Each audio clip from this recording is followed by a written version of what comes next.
Hello students, welcome to my channel. आज हम लोग केस स्टडीज में आगे बढ़ेंगे। 2025 की कुछ बची हुई केस स्टडीज हैं जो ऑल सेट्स की, उनको हम देखते हैं। ठीक है, चलिए शुरू करते हैं अपनी पहली केस स्टडीज के साथ। ये आपकी case study I think third set की है। The India meteorological department observe seasonal and annual rainfall every year in different sub division of our country. It helps them to compare and analyse the result. तो यहाँ पर एक meteorological department की बात हो रही है, उन्होंने ऑब्जर्व किया कुछ रेनफॉल को। तो देखते हैं उसमें आगे हमें क्या डेटा गिवन है। मेन क्वेश्चन आपका स्टार्ट होने वाला है।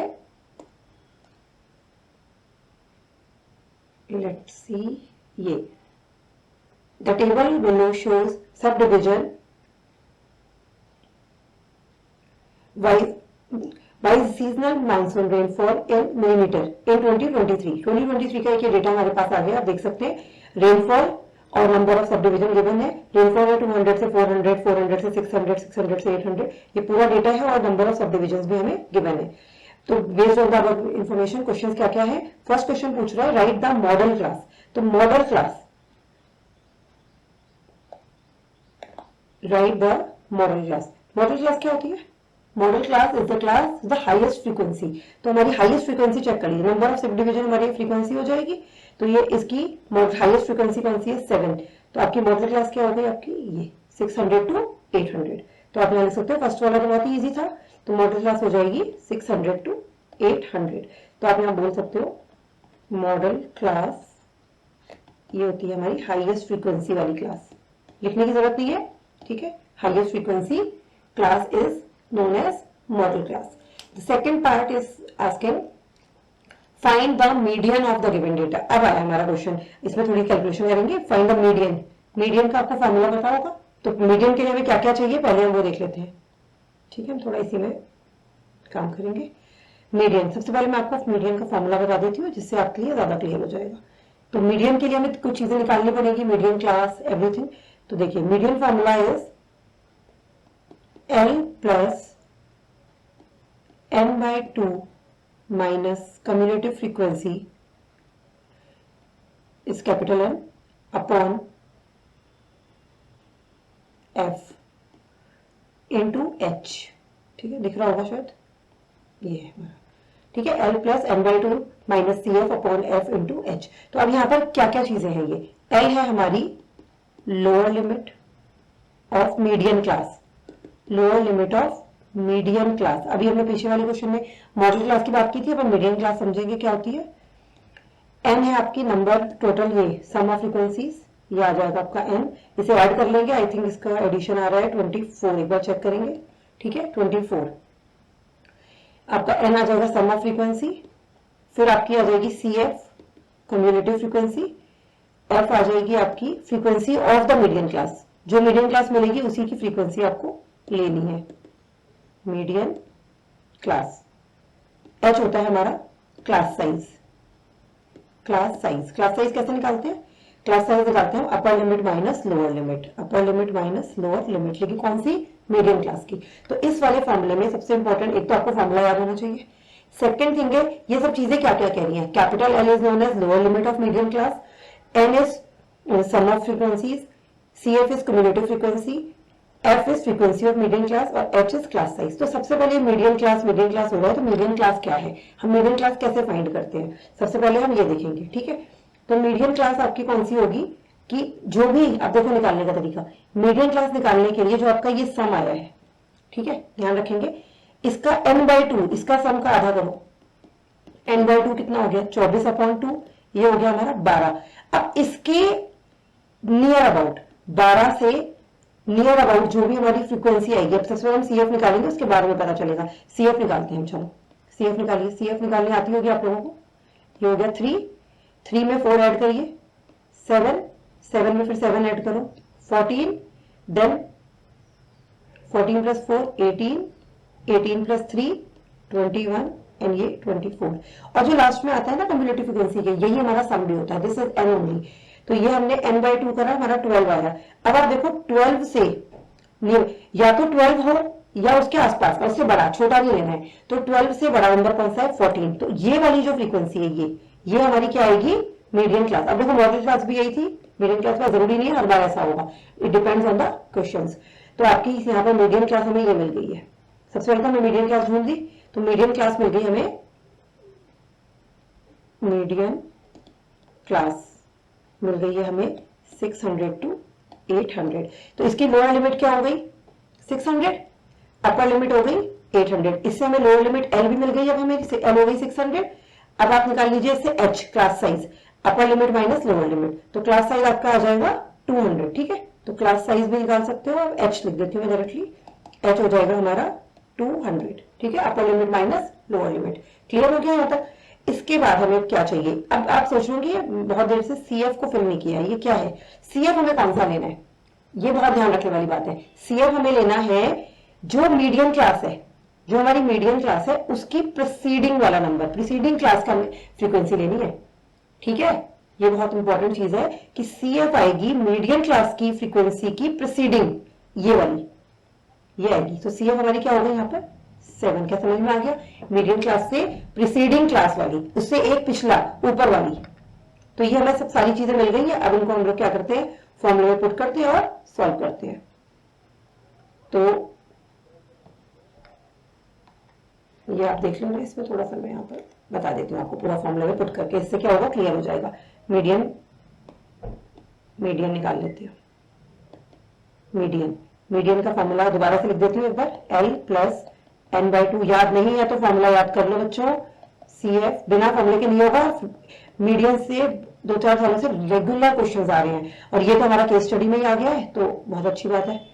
ठीक है, H अब फटाफट से आप वैल्यू पुट करते जाओ। L हमारी क्या आई थी 600 to 800, तो 600 प्लस n/2 हमने डायरेक्टली 12 निकाल लिया था, चाहो तो लिख सकते हो यहाँ 24/2 माइनस CF हमने कौन सी ली थी प्रीसीडिंग क्लास वाली, दिखा देती हूँ मैं आपको एक बार फिर से टेबल, ये आप देखो CF हमने कौन सी ली है प्रीसीडिंग क्लास वाली 7। ठीक है, तो CF थी हमारी 7, फ्रीक्वेंसी कौन सी लेनी है उसी की लेनी है जो आपकी क्लास है। ठीक है, तो फ्रीक्वेंसी उसकी 7 ही थी और H हो गया हमारा क्लास साइज दैट इज 200।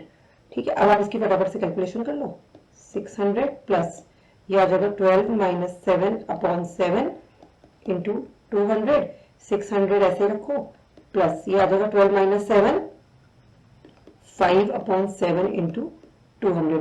अब थोड़ी सी यहाँ कैलकुलेशन अगर कुछ कैंसिल कर देगा तो हम कैंसिल कर देते हैं, पर कैंसिल नहीं कर पाएगा। आप थोड़ा इसको सॉल्व करो, 600 प्लस 5 2 10, ये आ जाएगा 1000/7। अब आप इसे सॉल्व करोगे तो ये आ जाएगा 600 प्लस 142.86, कुछ इसका अप्रोक्स में आ जाएगा आंसर हमारा 742.86 मिलीमीटर। तो ये आ गया हमारा मीडियम क्लास की अकॉर्डिंगली रेनफॉल। अगर क्लियर हो गया, medium is very important topic. Mean फिर भी निकाल लेते हैं, नेक्स्ट स्टेप में मीन भी बताती हूँ आपको, और बाकी मीडियम। अब इस वाले क्वेश्चन आपका पूरा रिवाइज हो जाता है। मोड आपका हाईएस्ट फ्रीक्वेंसी, मीडियम एंड ये हो गया हमारा मीन का नेक्स्ट क्वेश्चन आएगा, अभी देख लेते हैं। क्लियर हो गया होगा, चलिए ये आ गया आपका, थोड़ा सा मैं यहाँ पर इसे क्लियर कर देती हूँ, इससे क्लियर हो जाएगा। तो ये मीडियम का हमारा फॉर्मूला था, ये आपको क्लियर हो गया है। आगे आंसर हमने क्या निकाला था, ये हमारा आंसर आ गया मीडियन का आंसर आया है हमारा 742.86 mm। अब आपको ये मीडियन का आंसर है। नेक्स्ट पूछ रहा है फाइंड द मीन रेनफॉल, तो हमें अब मीन रेनफॉल निकालना है। तो मीन के लिए हमें क्या क्या चाहिए, सिर्फ स्टैट्स का क्वेश्चन बच्चों हार्ड नहीं होते हैं, सिर्फ इसमें टाइम लगता है। टाइम टेकिंग इसलिए होते हैं क्योंकि थोड़ी कैलकुलेशन होती है और फॉर्मूले थोड़े बड़े बड़े होते हैं। ठीक है, इसमें एक बार टेबल बना लोगे आप तो आपका काम हो जाएगा। ठीक है, इसी टेबल को हम थोड़ा कंटिन्यू कर लेते हैं आगे, मैं यही समझाऊंगी आपको जिससे कि ज्यादा क्लियर होगा। ठीक है, चलिए आगे बढ़ते हैं। मीन निकालने के लिए, मीन के लिए हमें क्या क्या चाहिए, मीन के लिए हमें पहले मीन का फॉर्मूला लिख लेते हैं। मीन का फॉर्मूला होता है आपका सम ऑफ FI XI, ये डायरेक्ट मीन का मेथड है, first method upon sum of FI। Mean में कोई भी मेथड से आप अप्लाई कर सकते हो तो हो जाएगा, sum of FI XI upon sum of FI। तो हम इसी टेबल में आगे आप एग्जाम में भी ऐसे कर सकते हो, एक ही टेबल में सब कुछ एक साथ कर सकते हो। ठीक है, यहाँ पर आप निकाल लीजिए FI और यहाँ निकाल लीजिए FI XI। FI हमारे पास है ऑलरेडी, XI निकाल लेते हैं हम यहाँ पर, पहले XI निकालते हैं। What is XI? XI क्या होता है, XI होता है upper limit plus lower limit upon 2। ये XI होता है आपका class mark upper limit plus lower limit upon 2।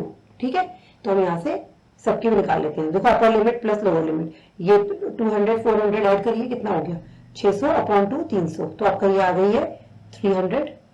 फिर 600 प्लस 400 अपॉन 2 ये आ जाएगी आपकी 500। सिमिलरली 8 और 6 14 अपॉन 2 कितनी आ जाएगी 700, और ये आ जाएगी आपकी नेक्स्ट। ये कैलकुलेशन आप लोग वैसे खुद कर लोगे, फिर भी मैं लिख देती हूँ 900 1100 एंड देन 1300। ये हमारी सारी एक्सआई आ गई। अब आप निकाल लीजिए F I XI. F I XI means F I into XI. तो एफ आई कौन सी है, ये फ्रीक्वेंसी जो थी 3 इंटू 300 आपकी आ गई 9। इसमें हमें कम्युलेटिव फ्रीक्वेंसी की कोई जरूरत नहीं होती है मीन में, ठीक है, ये हमें सिर्फ मीडियन में चाहिए थी। 900 हो गया। इसके बाद आपका 4 5 20 2000, देन 7 7 49 4900, 9 4 36, ये आ गया आपका 3600, अगेन 11 3 33, ये आ गया आपका 3300 एंड देन 3900, ठीक है। अब इसका बस आपको सम चाहिए हमें, देखो तो sum of XI F I XI कितना है, सम ऑफ एफ आई तो पता है आपको 24 है, ये निकाल लो आप। इसको ऐड करेंगे तो इसका आएगा हमारा टोटल, ये ऐड करके आ रहा है 18600। कैलकुलेशन फिर भी चेक करिएगा, 18600 ये हमारा मीन आ गया। अब आप निकाल लो, मीन को हम एक्स बार से भी डिनोट करते हैं। सम ऑफ एफ आई एक्स आई आप यू ऑलरेडी गॉट 18600 अपॉन ये आ गया हमारा next sum of F I. Sum of F I is 24। Just put the value and then find the solution. 18600 upon 24, इसे आप कैंसिलेशन वगैरह करके निकालोगे तो ये आ जाएगा आपका 775। तो ये आपका मीन आ गया, ठीक है। तो इसमें आपको देखो दोनों में से एक पार्ट करना है, मैंने आपको दोनों करके दिखाए हैं, एग्जाम में आपको दोनों में से एक करना है। तो अगर जिसको मीन ज्यादा इजी लगेगा मीन वाला मतलब ऑप्ट कर सकते हैं, अदरवाइज आप मीडियन वाला भी कर सकते हैं। मीडियन हार्ड नहीं होता है, सिर्फ फॉर्मूला है इसका, ठीक है।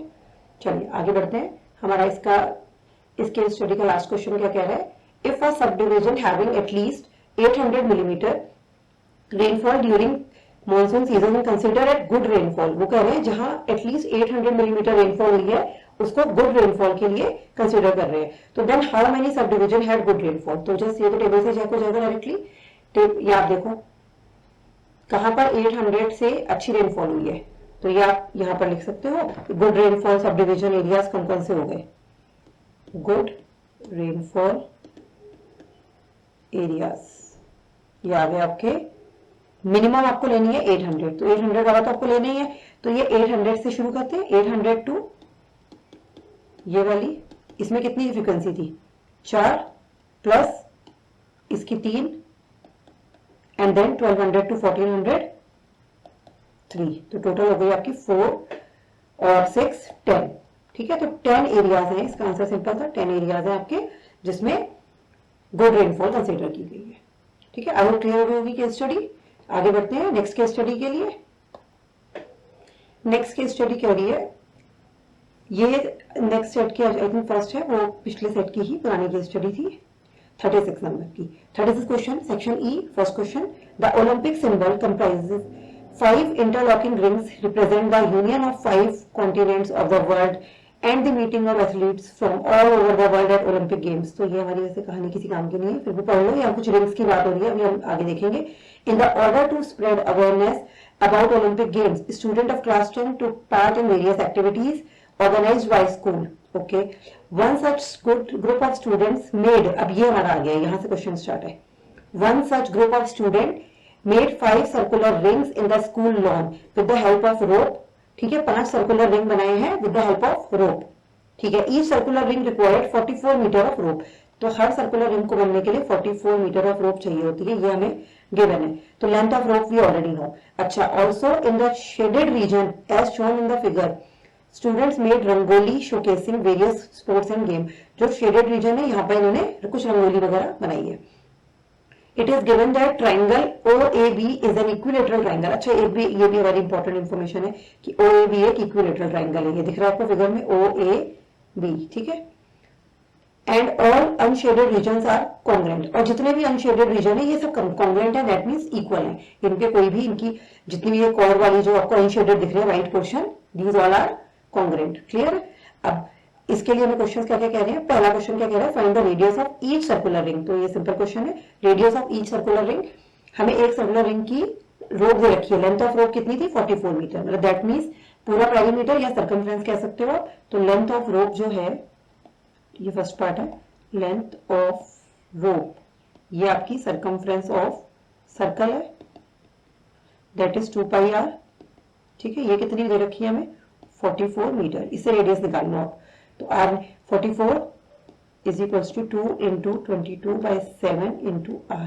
कैलकुलेशन इजी करिए, है ना। 7 ऊपर ले जाते हैं इंटू 7 और 2 जार 44 नीचे आ गया इज इक्वल्स टू आर। 44 से 44 कैंसिल, दैट मीन्स रेडियस आ गई आपकी 7 मीटर। ठीक है, तो रेडियस हमारी आ गई है 7 मीटर। पहला पार्ट हो गया, इजी था, सिंपल। ठीक है, नेक्स्ट क्या बोल रहा है वो, what is the measure of angle A O B. बताओ, ये कितना इजी क्वेश्चन है। एंगल ए ओ बी का मेजर बताना है आपको।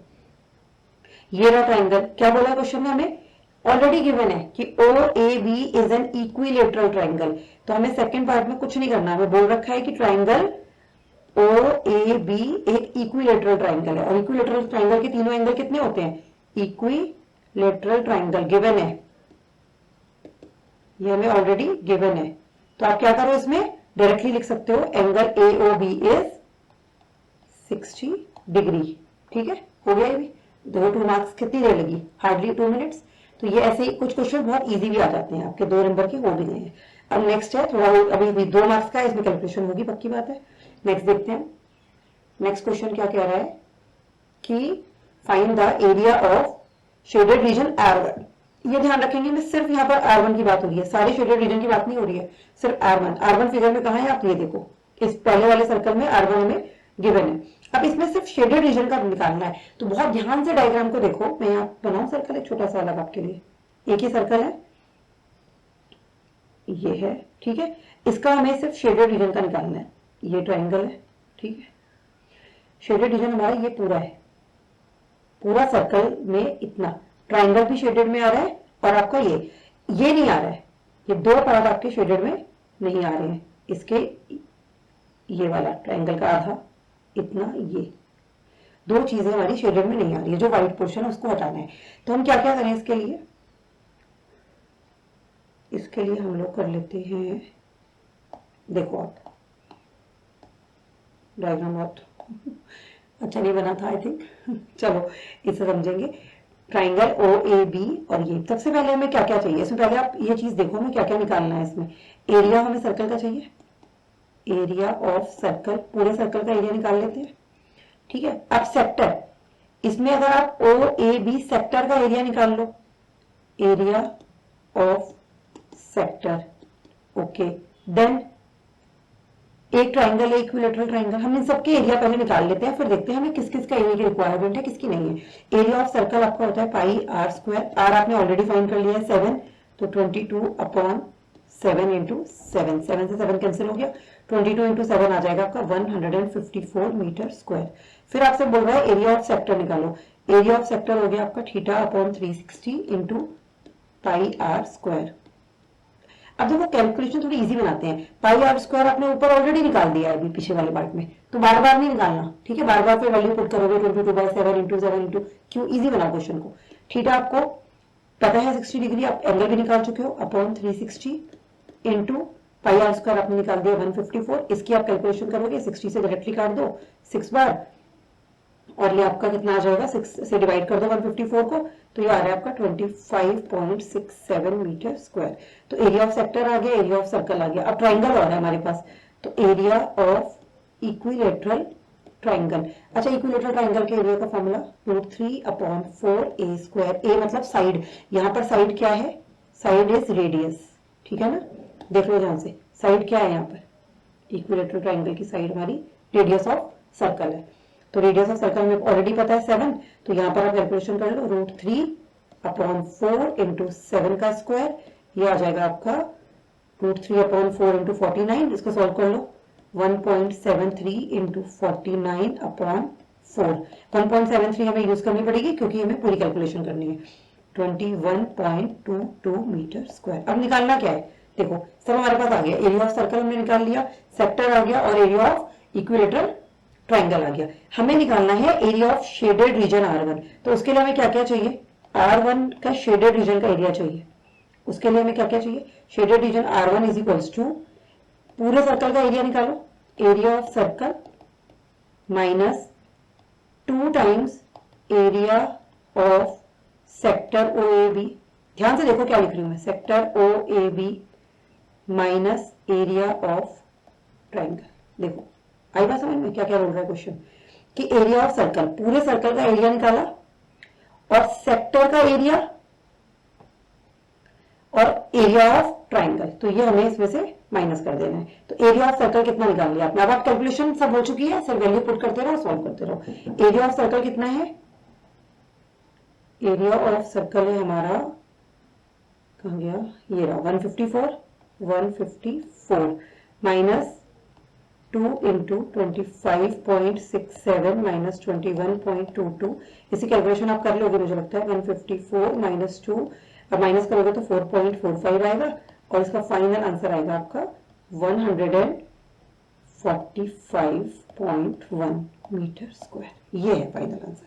इसमें थोड़ी कैलकुलेशन थी, थोड़ा दिमाग वाला क्वेश्चन था इसमें, क्योंकि हमें सिर्फ इसमें एरिया ऑफ शेडेड रीजन पूछा है, तो हमें इसमें क्या क्या नहीं चाहिए, इसमें दो चीजें चाहिए ही नहीं, ठीक है ना। पूरे सर्कल का एरिया लिया आपने, उसमें से आपने क्या क्या हटा दिया, ये देखो, क्योंकि सिर्फ R1 का पूछ रहा है वो, एरिया ऑफ R1, अंदर का नहीं लेना है हमें ट्राइंगल का। ये मत सोचना कि ये भी अंदर शेड हो रखा है, शेड तो ये भी हो रखे हैं सारे, ठीक है ना। हमें सिर्फ R1, और R1 कितना है मैं एक मिनट दिखा देती हूँ आपको, देखो ये R1 हमारा, ये R1 खाली, ठीक है ना, इतना ही है R1। तो R1 में हमें ना तो ट्राइंगल चाहिए ना हमें ये वाला वो चाहिए, तो इसलिए हमने उसको माइनस कर दिया है, ठीक है ना। क्लियर हो गया। अब हम निकालते हैं नेक्स्ट वन, इसका last part, find the length of rope around the unshaded region. तो length of rope around unshaded region, तो लेंथ ऑफ रोप, तो हमें लेंथ ऑफ अनशेडेड रीजन कौन सी है। अब अनशेडेड रीजन देखो ध्यान से कितने हैं, ये वाले जो व्हाइट वाले पार्ट है ना, अनशेडेड रीजन है व्हाइट वाले सारे पार्ट। तो लेंथ ऑफ, ये मैं थोड़ा सा नेक्स्ट पेज पे जाना पड़ेगा, length of rope unshaded region, तो length of rope around unshaded region, ये आ जाएगा आपका 8 into length of an arc. ध्यान से देखो 8 है कि नहीं, अभी दिखाती हूँ फिगर में। तो पहले आप एक आर्क की लेंथ निकालो, आप पेपर देख लो पहले, ये देखो ये आपके अनशेडेड रीजन के कितने रीजन हो गए, 1 2 3 4 5 6 7 8, तो आपके कितने आ गए, 8 आ गए हैं आपके अनशेडेड रीजन के वो। और ये क्या होता है, arc, arc of a circle. हमें arc of length of an arc निकालनी है, तो लेंथ ऑफ एन आर्क निकालने के लिए आप वापस जाएंगे इधर, तो हमारा फॉर्मूला होता है लेंथ ऑफ एन आर्क, एक का निकाल के 8 से मल्टीप्लाई कर दो, length of an arc is equals to theta upon 360 into 2 pi R. अब देखो इसमें भी कैलकुलेशन इजी बनाओ, थीटा हमें पता है 60 है, 360, 2 पाई आर हमें गिवन है, क्वेश्चन नहीं दे रखा है कि कितनी रोप एक में लग रही है, 44 मीटर लग रही थी एक में, तो सॉल्व कर लो, 66 और ये आ जाएगा आपका 44/6, डिवाइड करोगे 7.33, और निकालना कितने का, 8 का निकालना है। तो फाइनल लेंथ निकाल दो, टोटल लेंथ लिख देती हूँ मैं यहाँ पर, total length is 7.33 into 8 is equals to 58.66 metre. तो ये आ गया आपका आंसर। तो ये थी हमारी सेकंड केस स्टडी। इसके बाद हम लोग नेक्स्ट केस स्टडी के लिए आगे बढ़ते हैं, ठीक है। चलो अब हम लोग क्वेश्चन देखते हैं। नेक्स्ट क्वेश्चन क्या कह रहा है, केस स्टडी नेक्स्ट कहती है हमारी, a farmer has a circular piece of land, he wishes to construct his house in the form of largest possible square within the land as shown in the figure. तो एक उसे घर बनाना है circle के अंदर, पहले वाली figure में घर दिख रहा है और बाद में उसको उन्होंने स्क्वायर शेप में दे दिया है। तो ये हमारा मेन डायग्राम ये वाला है, सेकंड वाला, ठीक है। The radius of circle of land is 35 metre. तो उन्होंने रेडियस हमें दे दी है, जैसे एक सर्कल है तो इसकी रेडियस हमें, रेड पेन ले लेती हूँ, ये देखो रेडियस हमें दे दी है कितनी, 35 मीटर। चलो आगे क्या कह रहा है, find the length of wire needed to fence the entire land. Entire land के लिए हमें फेंस करने के लिए कितनी वायर चाहिए होगी, वो ये पूछ रहा है। तो wire needed to fence the entire land, मतलब पूरा एंटायर लैंड क्या है, सर्कुलर फॉर्म में है, सर्कुलर फॉर्म मतलब उसकी क्या निकालनी है, सर्कमफ्रेंस निकालनी है। तो इजी था फर्स्ट पार्ट, तो एक नंबर में आपका ये लिख दीजिए यहाँ पर फर्स्ट पार्ट। तो एंटायर लेंथ की वायर नीडेड लिख दो, सर्कमफ्रेंस ऑफ द सर्कल, तो 2 पाई आर, आर हमें गिवन है, तो 2 इंटू 22/7 इंटू 35, और सॉल्व करोगे आपका 7 5 35, इधर आ जाएगा 44 इंटू 5, ये मल्टीप्लाई करके आएगा आपका 220 मीटर। ठीक है, ये हो गया, सिंपल है। नेक्स्ट क्या बोल रहा है, find the length of each side of a square land on which house will be constructed. तो स्क्वायर लेंथ की हमें क्या निकालनी है, साइड निकालनी है। सारी साइड इक्वल होंगी, स्क्वायर है, तो अब इसकी साइड आप कैसे निकालोगे। आप देखो, अगर रेडियस हमें पता है, यहां ध्यान से देखना है डायग्राम को, ये रेडियस है, ठीक है, और ये भी इसकी रेडियस है, तो ये पूरा क्या हो गया, डायगोनल ऑफ सर्कल हो गया स्क्वायर, और डायगोनल ऑफ स्क्वायर कितना हो गया, ये 35 और ये भी 35, ये आ गया आपका 70 मीटर। तो आप इसको कुछ नाम भी दे सकते हो, ए बी सी। मैंने ये ट्राइंगल ले लिया, लेट हम इसकी साइड ले लेते हैं, ये एक्स, तो ये भी एक्स हो जाएगी स्क्वायर की साइड। तो अब आप निकालो सेकेंड पार्ट में, लिखो यहाँ पर पाइथागोरस थ्योरम लगाते हैं हम, एरिया किसमें, ये वाले ट्राइंगल ए बी सी में पाइथागोरस थ्योरम अप्लाई करो, बाय पाइथागोरस थ्योरम हाइपोटेन्यूज का square is equals to base square plus perpendicular square. तो आपका हाइपोटेन्यूज गिवन है 35 प्लस 35 70, 70 का square is equals to X square plus X square, ये आ जाएगा हमारा 2x square is equals to 4900। तो एक्स स्क्वायर आ जाएगा आपका 4900 अपॉन 2, दैट इज 2450। तो ये आपका एक्स स्क्वायर की वैल्यू आ गई 2450, और यहाँ पर आप इसको क्या करेंगे, एक्स की जो वैल्यू आएगी इसका स्क्वायर रूट निकालेंगे, स्क्वायर रूट के बाद इसकी वैल्यू आ रही है आपकी 49.49 अप्रोक्सीमेट मीटर। तो ये आ गई आपकी एक्स की वैल्यू। तो ये आ गया हमारा length of each side of quad, तो यहाँ लिख दो 49.49 मीटर। ठीक है, हो गया सेकंड पार्ट भी, इजी था, कोई problem, I don't think so. चलिए नेक्स्ट क्या कह रहा है, the farmer wishes to grow grass on a shaded region around the house. तो यहाँ आपको डायग्राम में दिख रहा है, ये जो शेडेड रीजन है अराउंड द हाउस, वहां पर उसको ग्रास ग्रो करनी है। ये जो ब्लैक ब्लैक सा दिख रहा है, ये यहाँ पर से ग्रास ग्रो करनी है। Find the cost of growing the grass at the rate of 50 पर स्क्वायर मीटर। तो हम क्या करें, अगर हम इसका एरिया निकाल लें, है ना, इन दोनों का एरिया निकाल लें और फिर 50 से मल्टीप्लाई कर दें, तो हमें मिल जाएगा कि कितनी कॉस्ट आएगी। ठीक है, तो अब सबसे पहले हम लोग करते हैं थर्ड पार्ट में। पहले अब आप देखो, एक ये आपका ये 4 सेगमेंट हो गए, एक्चुअली 4 सेगमेंट हो गई, तो हमें 4 सेगमेंट का एरिया निकालते हैं पहले। तो पहले निकाल लो area of circle minus area of square. ठीक है, ये क्या होगा आपका एरिया ऑफ 4 सेगमेंट्स हो जाएगा। ठीक है, अब आप निकाल लो area of 4 segments. Area of 4 segments कैसे निकाल लोगे, एरिया ऑफ सर्कल क्या था हमारा, पाई आर स्क्वायर, हम ऑलरेडी निकाल चुके हैं। ठीक है, ये अभी नहीं, अच्छा एरिया ऑफ सर्कल में पूरे का एरिया निकालना है, पाई आर स्क्वायर, इसमें नहीं निकाला आपने, तो pi are square minus area of square, area of square हम अभी निकाल चुके हैं, ये रहा आपका साइड इंटू साइड 2450 डायरेक्टली लिख दिया मैंने। पाई आपका है 22/7 into R is 35 into 35 minus 2450, इसी कैलकुलेशन कर लीजिए, 7 5 35 22, ये आ जाएगा आपका 3850 माइनस 2480, कैलकुलेशन के बाद आएगा आपका ये 1400। लेकिन हमें किसका चाहिए, हमें तो सिर्फ शेडेड वाले पार्ट का चाहिए। तो शेडेड पार्ट ये हमारा 4 सेगमेंट का आया है। आप क्या करो, इसमें से सिर्फ 2 का निकालो, डिवाइड बाय 2 कर लेंगे तो एरिया ऑफ 2 सेगमेंट्स आ जाएगा। ठीक है, तो ये हम कहाँ करें, थोड़ा सा स्पेस ले लेते हैं, ये यहाँ कर लेते हैं। तो आपका एरिया ऑफ 2 सेगमेंट्स आ जाएगा 1400 अपॉन 2, दैट इज 700। ठीक है, अब आप निकालो कॉस्ट। कॉस्ट है 1 मीटर स्क्वायर की 50 रुपीज, तो आपकी कॉस्ट आ जाएगी 700 मीटर स्क्वायर की कॉस्ट कितनी आ जाएगी, 50 इंटू 700, ये आ जाएगा आपका 35,000 रुपीज।